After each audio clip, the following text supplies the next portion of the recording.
Show me your friend, and I will tell you who you are. We have embraced everything that we see, everything that we know. We don't question, we embrace.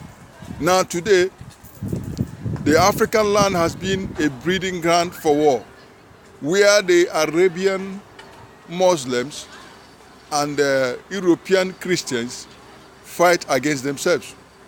Who suffers? It is the African. It is African land, it is the African people that suffers.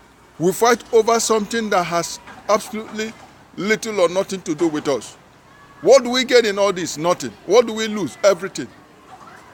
And then we still say we are awakening, we are civilized. What are you civilized over? What are you awakening over? When you yourself, you are fighting another man's battle, and battles that have no head. If actually, like we normally claim, that these people are worshiping and serving a true and mighty and powerful God, let their God fight for them. Why should a man take up arms and kill another man because he doesn't believe in what you believe? It makes no sense. That means you are trying to say that what you believe has no strength. That means it depends on your strength to act. And this is much common with the Muslim brothers. I don't care how they want to inflict their religion, but let them take whatever they have brought out of Africa. We don't want violence.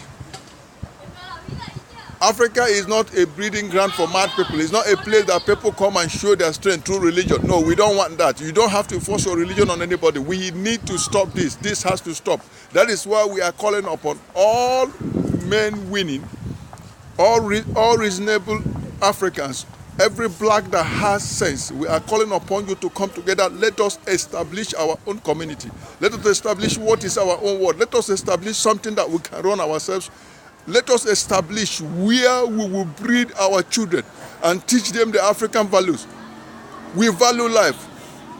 We are created to give life, not to take away life. But these people have turned us with their ideology, with their religious ideology. They have turned us into something else. And this is not what we are. This is not who we are. We cannot be what they want us to be. They have made us to become like them, like violent as they are. These people are, whatever they call, whatever religion it is, as far as I'm concerned, what is manifesting is evil. When a man takes another man's life because he does not really actually believe in what to believe. When a man is eager to kill many people to force them to believe, that means your belief has a problem. You have a problem. That your belief has a problem. That is why you are forcing people to believe in it. If he doesn't have a problem, you don't need to force anybody. People will see, and then they will be convinced that yes, actually, there is something in it. So any religion that is preaching violence or any religion that is manipulating people into accepting their faith has a problem. And this is the area we really need to work upon. I'm not against any religion, but what I'm saying is that Africa is not a breeding ground for violence. It's not a place that people will be slaughtered because of faith. You don't see anybody dying in Europe because of religion. You don't see, most of the times, even in the Middle East, people, places like Saudi Arabia, people are free. Then why is it that it has to be in our own land that these people are going to show or demonstrate their strength? We are tired of this, and we don't want it anymore. We don't want it anymore. We want to go back to who we are. We are Africans. We are Africans. That is the beginning of creation.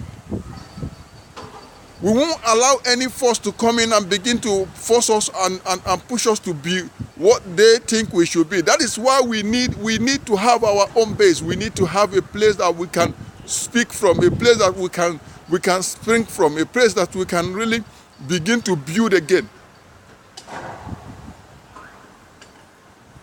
This issue of religion have done a lot of damage, taking away everything that we have. Has taken away our culture, has contaminated our history. We can't even have a stretched history without even calling this. And for them, when they came, they wasted so many lives. And as if that is not enough, up to now they are still causing havoc. Every conflict in Africa has something to do with one religion or the other. Every conflict, and people are dying in millions. People are dying. Every conflict in Africa has one thing or the other to do with religion, with belief. Every conflict.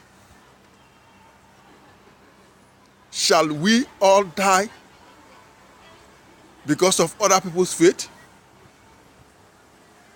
This is time for us to wake up. Africans, we must wake up. We must wake up. We cannot sleep again. It is no longer time for relaxing. We must wake up. Question certain things, what you believe, what they have made you, that your father believed in it, your father or your forefather served it. Has anything changed? What has it brought? Still yet, for some families are struggling with what they have struggled with for over 200 years. They are still struggling with it, and still yet, we are still believing the same shit. Doing the same thing. How can you get a different result? We have to wake. It is time for us to wake up and know that it may work for them, but it won't work for us.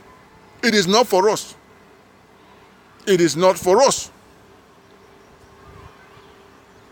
We have to wake, because if it's for us, that would have, at least we would have had peace. I have traveled around the world. I see peace in so many places. There are a lot of peace in European countries. Why? Because they have found a way of life that suits them. But we have not. There is no single African community or country that has no conflict now as I'm talking to you. And still yet, our people are more, they go to church more than Europeans. Our people go to mosques more than Arabians. Still yet, we still have our problem. We have more problems than them. And the African community is the only community that, as of now, has not shown any sign of having a direction to where they are going. We put in leaders. They come in the face of religion, but at the end of the day, they become the worst criminals on earth. They steal as much as they escape because they have no conscience. They have no plan or no purpose for the people they are ruling. That is the reason why their idea is to grab as much as they can grab. There is nothing. They don't want to leave anything for any generation. They just want to eat all and die. And yet we still hide under the umbrella of religion. Who is fooling who? This has to stop. It has to stop. We don't want don't tell us about any belief. What we want now is what will move us forward as a people. What will bring us together as a people. What will give us back our position as a people. That is what we want. Keep your religion to yourself. You can do it in your father's house. When you come out, as long as it's the family, is the community garden, you keep your religion to yourself. We don't want to know what you believe. We are tired of this shit. Don't come to convince anybody. Let us stand and build something for ourselves. Something that will last. Something that we can call African. Something that pertains to us, that relates to us. Forget about what you believe. I don't want to know. What I want to know is how can your position or your purpose serve our civilization and create a future for our children and the generation to come. That is all I want to know. Until we have a purpose, not just for ourselves, but for those coming behind us, until we have a direction for the black community, I suggest keep your religion to yourself. I don't want to know what you believe.